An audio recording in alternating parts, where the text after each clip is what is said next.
Amor Final Brasil, desta vez estamos aqui para esclarecermos para os irmãos a diferença existente entre movimento ecumênico e movimento interreligioso.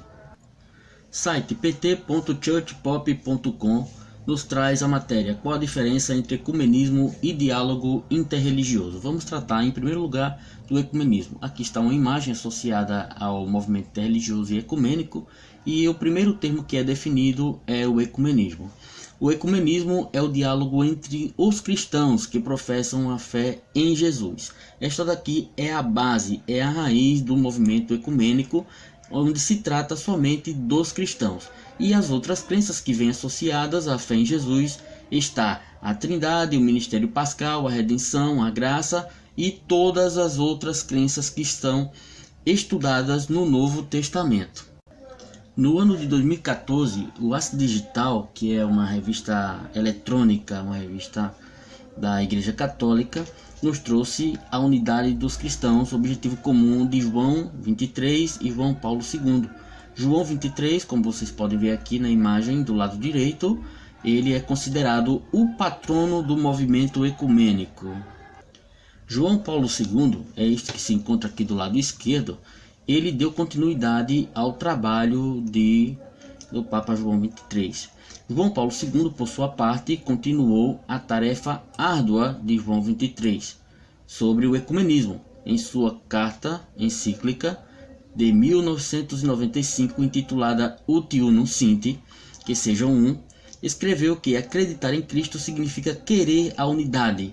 Querer a unidade significa querer a igreja, e aqui representa a Igreja Católica especificamente. Querer a igreja significa querer a comunhão de graça que corresponde ao intuito do Pai desde toda a eternidade. Este é o significado da oração de Cristo, Ut Unum Sint. No site do Vaticano encontramos a carta encíclica Ut Unum Sint, e o ponto 1 ele nos diz: Ut Unum Sint, o apelo à unidade dos cristãos que o Concílio Ecumênico Vaticano II repropôs com tão ardoroso empenho, ressoa com vigor cada vez maior no coração dos crentes, especialmente quando já se aproxima o ano 2000, que será para ele jubileu sagrado, comemoração da encarnação do Filho de Deus, que se fez homem para salvar o homem. Então, a partir do ano 2000, considerado o jubileu da Igreja, a Igreja Católica vai fazer esforços para alcançar todas as outras crenças que apoiam, que estão na mesma linha doutrinária, entre aspas, da Igreja Católica Romana. O ponto 3 nos diz o seguinte: com o Concílio Vaticano II, a Igreja Católica empenhou-se de modo irreversível a percorrer o caminho da busca ecumênica, colocando-se assim à escuta do Espírito do Senhor, que ensina a ler com atenção os sinais dos tempos. O ponto 4 nos diz: este é um preciso compromisso do Bispo de Roma, enquanto sucessor do apóstolo Pedro.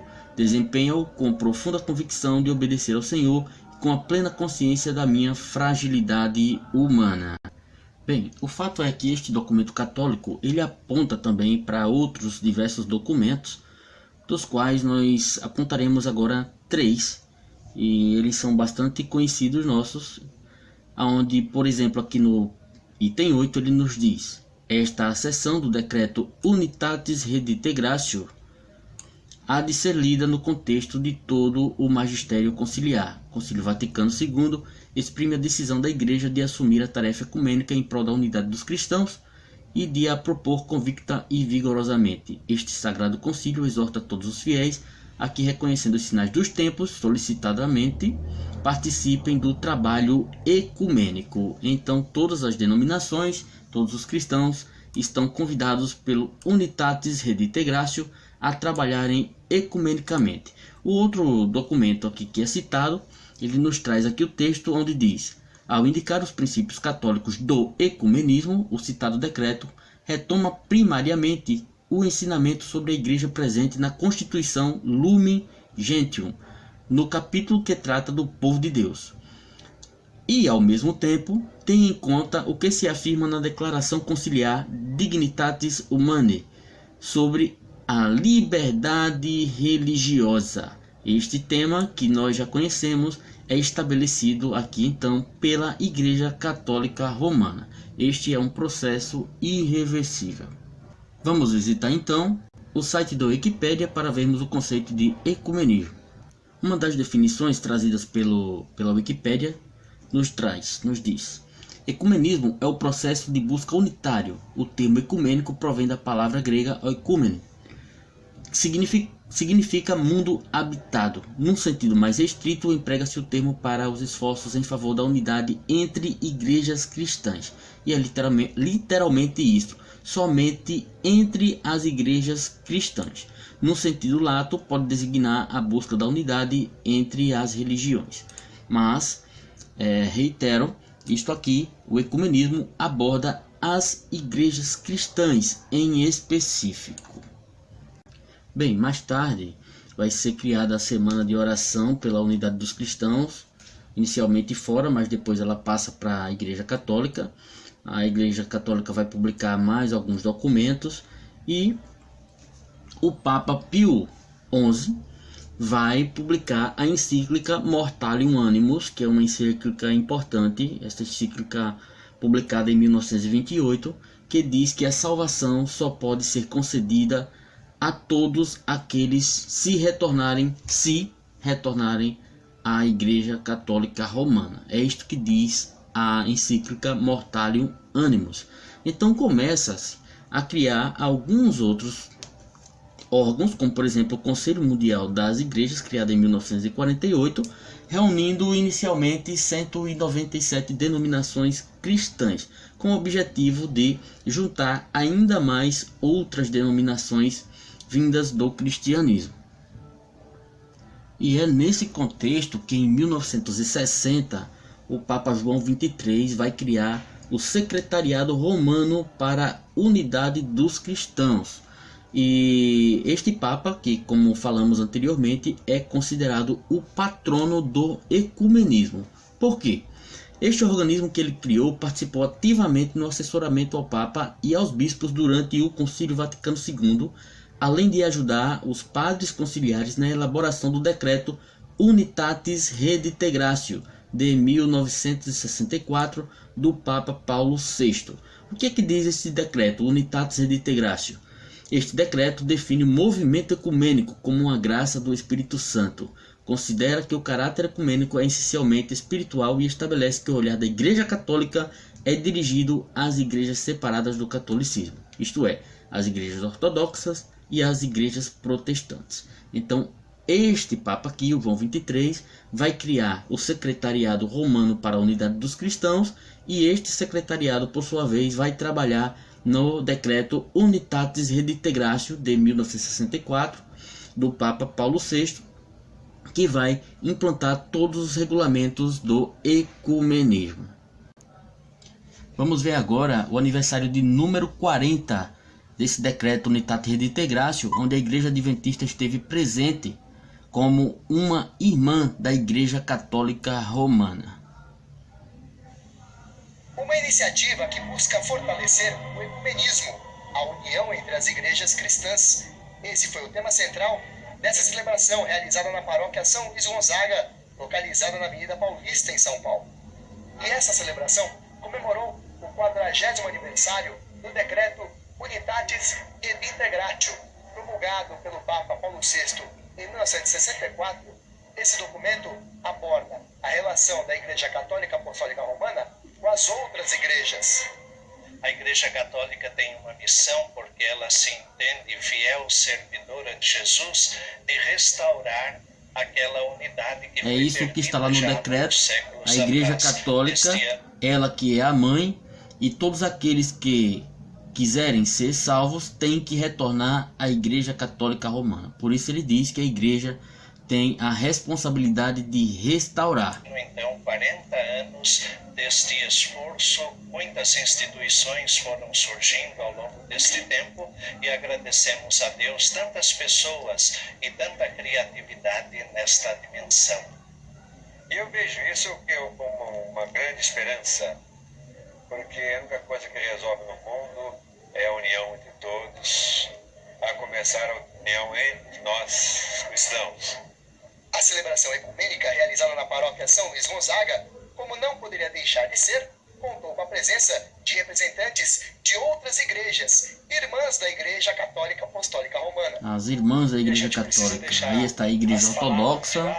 E dá exemplo. Eu estou aqui, vim hoje aqui, a convite do colega aí, do padre, para mostrar que anglicanos e romanos estão juntos nessa caminhada de unidade das igrejas. A unidade A entre os Igreja membros e do corpo de Adventista, Cristo é muito essa é a importante. representante. Então, nós não devemos ter acepção, fazer acepção entre o povo de Deus, né? Pelo contrário, devemos nos unir, ganharmos força para que o nome de Cristo seja exaltado e para que a pessoa de Jesus possa voltar logo, né? Para que nós possamos concluir logo essa obra tão divina, tão especial que nós almejamos.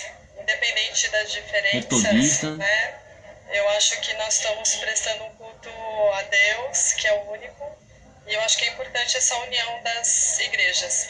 Em seu pronunciamento, o rabino Henri Sobel falou que o trabalho de ecumenismo e diálogo entre as igrejas não seria possível sem a atuação dos papas João XXIII e João Paulo II. E aí ele menciona de novo os papas João XXIII, que é considerado o patrono do ecumenismo, e João Paulo II, que é o sucessor neste projeto da Igreja Católica Romana, onde está sendo seguido pelas igrejas em geral, igrejas cristãs, Igreja Adventista, Igreja Ortodoxa, Igreja Batista e todas as demais. Durante a celebração, diversos atos representaram a união, a paz e a luz que ilumina as igrejas.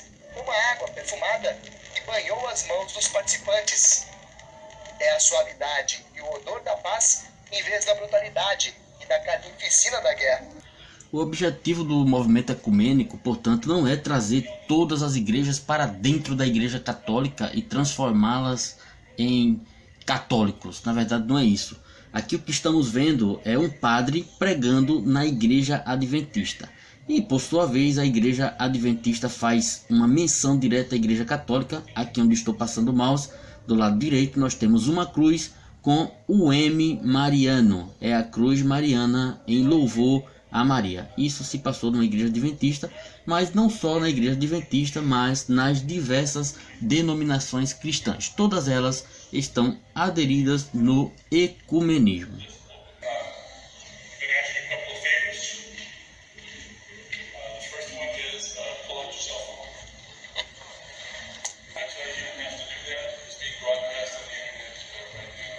Também, como parte deste movimento, podemos ver uma não recusa à progressão católica dentro das denominações, e aqui neste vídeo veremos a Igreja Católica, as freiras católicas inaugurando a Igreja Adventista.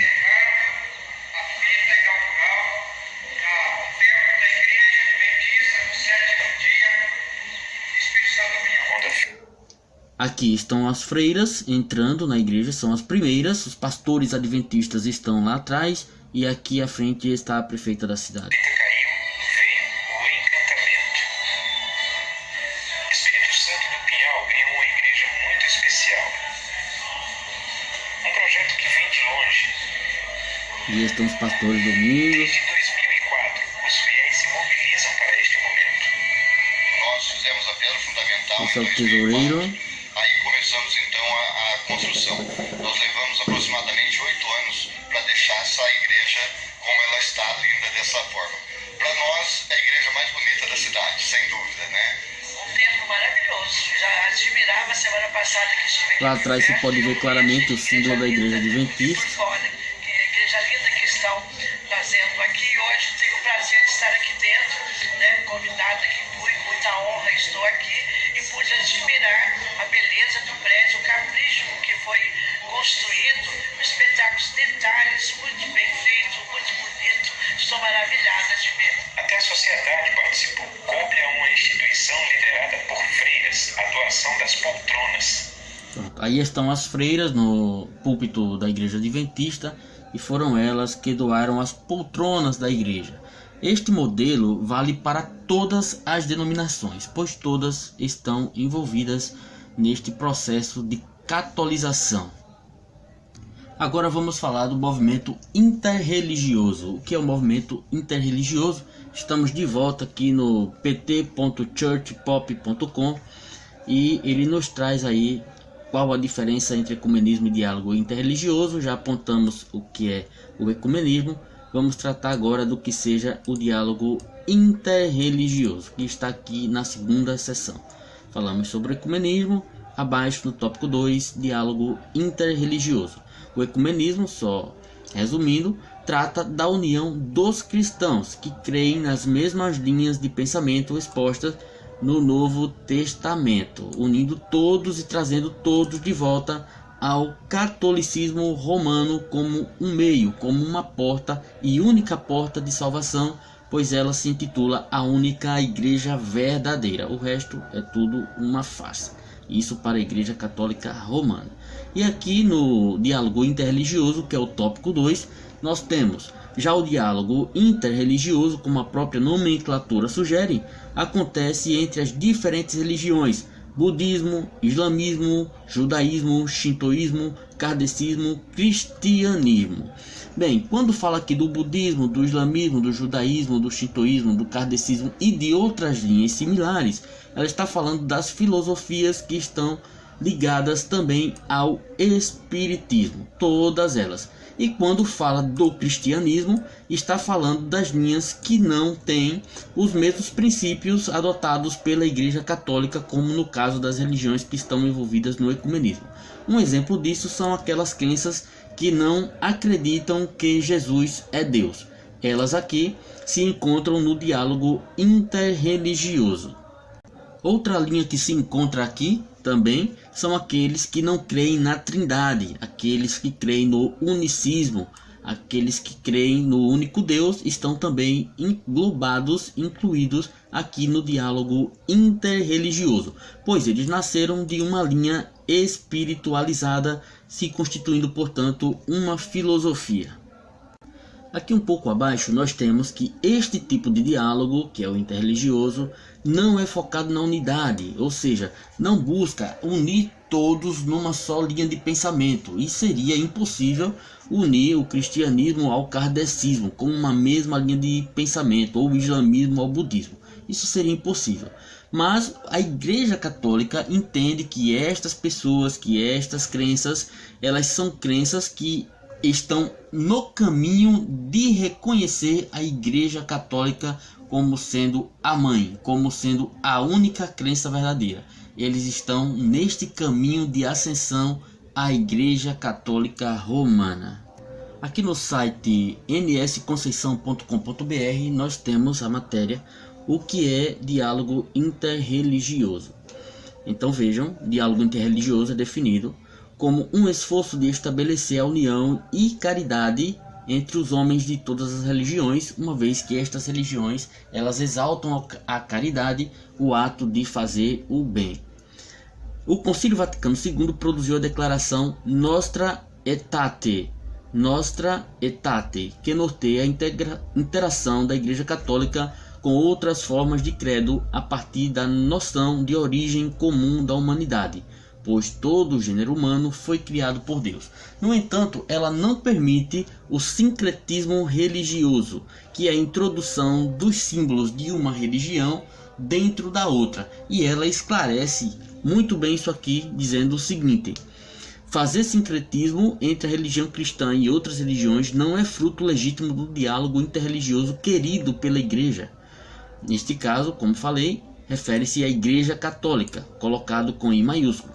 Portanto, deve ser evitado e rejeitado. Não é legítimo colocarmos elementos de outras religiões dentro da Santa Missa, ou até mesmo em reuniões de fiéis católicos, nem mesmo se manter em casa imagens de santos ao lado de entidades cultuadas em outras religiões, e dá mais determinações dizendo que o cristão católico deve dar noção de sua fé e ser um missionário, levando outros à conversão à Igreja Católica Romana. Voltando ao site da Wikipédia, nós temos que o Papa Paulo VI instituiu diversos grupos de trabalho na linha do diálogo interreligioso. Esses grupos foram o Secretariado para os Não Cristãos, a Comissão para o Diálogo com os Judeus e os Secretariados para os Não Crentes.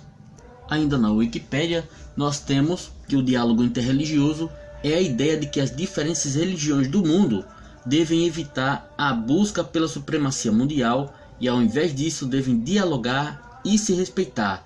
Dialogar e se respeitar mutuamente, procurando evitar a guerra com motivação religiosa.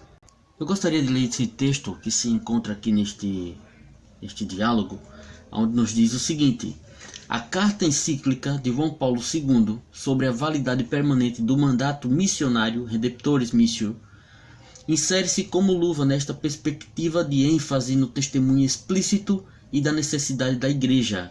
Firma-se a centralidade do anúncio como prioridade permanente da missão da Igreja, não se confundindo nem se equivalendo ao diálogo interreligioso. Repito, não se confundindo nem se equivalendo ao diálogo interreligioso.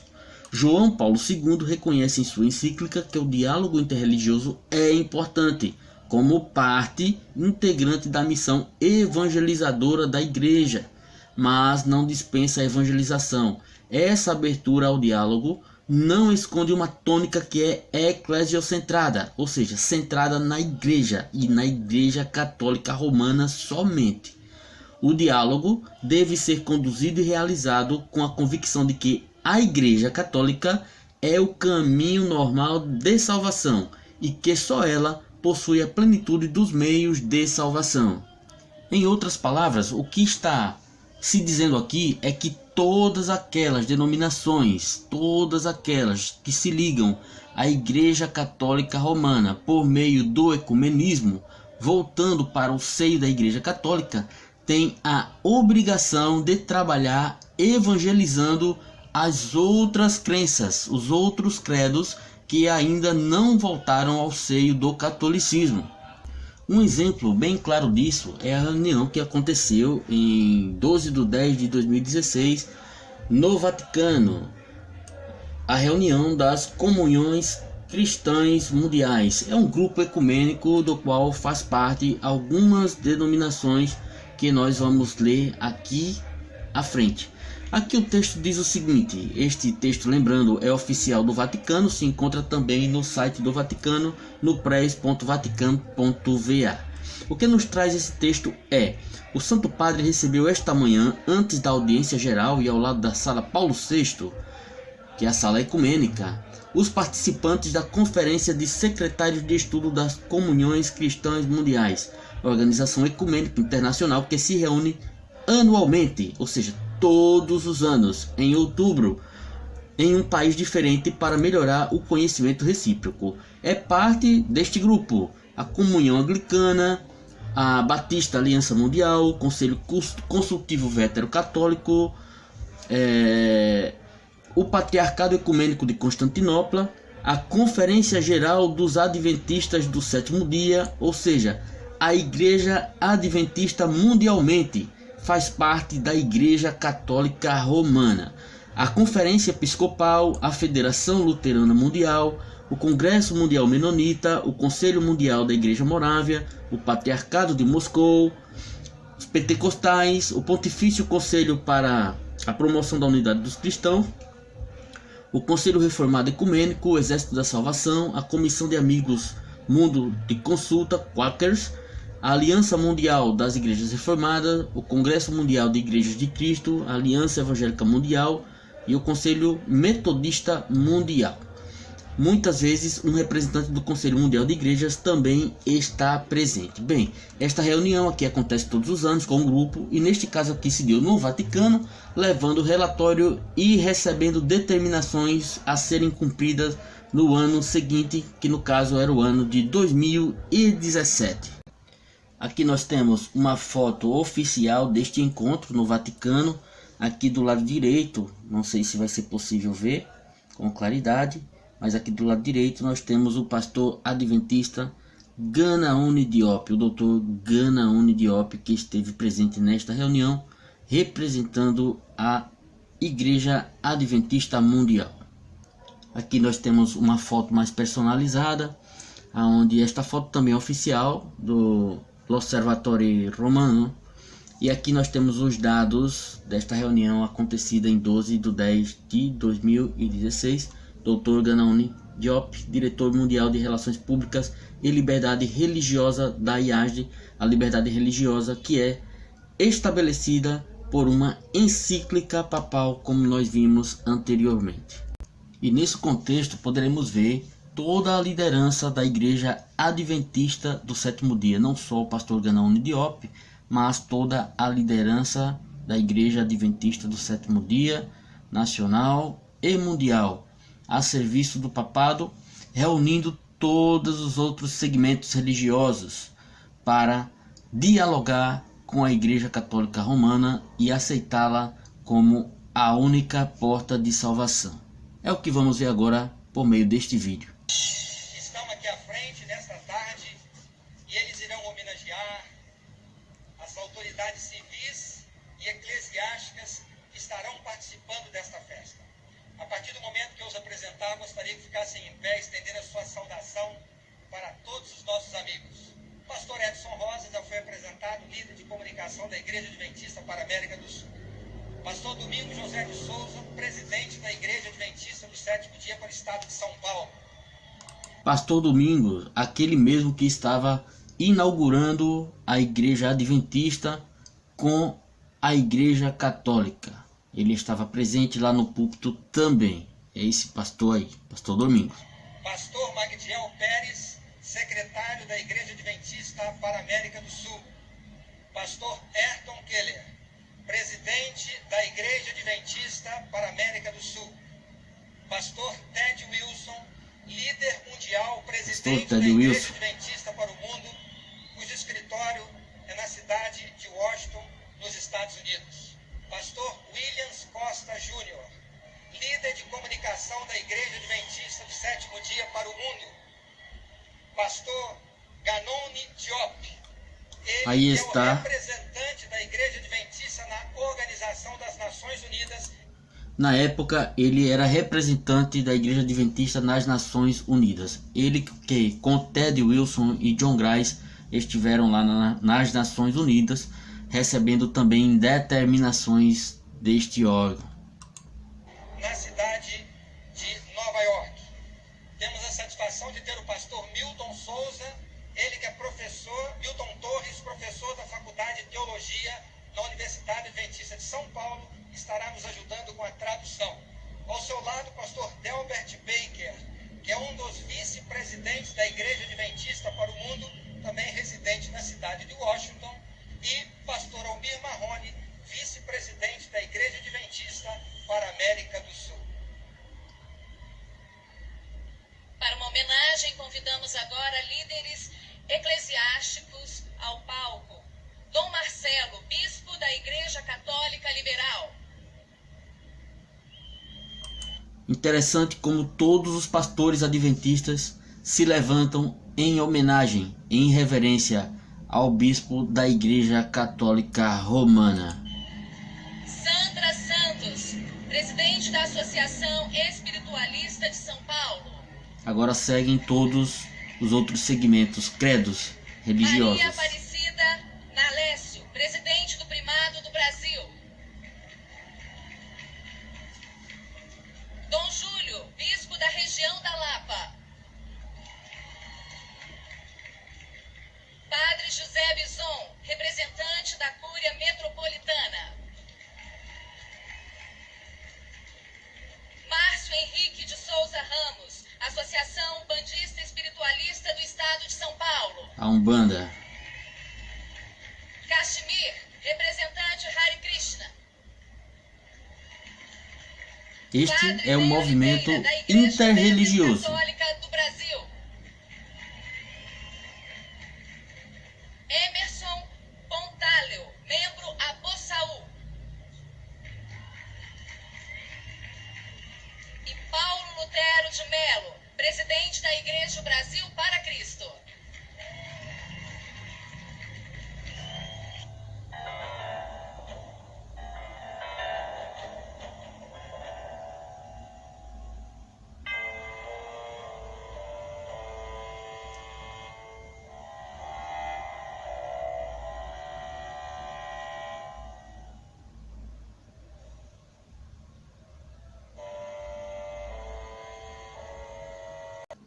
Aqui temos as fotos dos pastores adventistas na ONU. Aqui é o pastor Ganão Diop, Dr. Ganão Diop. Aqui é o pastor Ted Wilson, líder mundial da Igreja Adventista. E aqui o pastor John Grass, também um líder ecumênico mundial da Igreja Adventista, associado a este movimento chamado de Liberdade Religiosa. Livro O Grande Conflito, página 565. Mas o catolicismo como sistema não se acha hoje em harmonia com o Evangelho de Cristo mais do que em qualquer época passada de sua história. As igrejas protestantes estão em grandes trevas, pois do contrário discerniriam os sinais dos tempos. São de grande alcance os planos e modos de operar da Igreja de Roma. Emprega todo expediente para estender a influência e aumentar o poderio, preparando-se para um conflito feroz e decidido a fim de readquirir o domínio do mundo, reestabelecer a perseguição e desfazer tudo o que o protestantismo fez. O catolicismo está a ganhar terreno de todos os lados. Página 564. A Igreja Papal nunca abandonará a sua pretensão de infalibilidade. Tudo o que tem feito em perseguição dos que lhe rejeitam os dogmas, considera ela estar direito, e não repetiria os mesmos atos se a oportunidade lhe apresentasse? Removam-se as restrições, ora impostas pelos governos seculares, reintegre-se Roma ao poderio anterior e de pronto ressurgirá a tirania e a perseguição. Diz o bispo católico O'Connor: a liberdade religiosa é meramente suportada até que o contrário possa ser levado a efeito sem perigo para o mundo católico.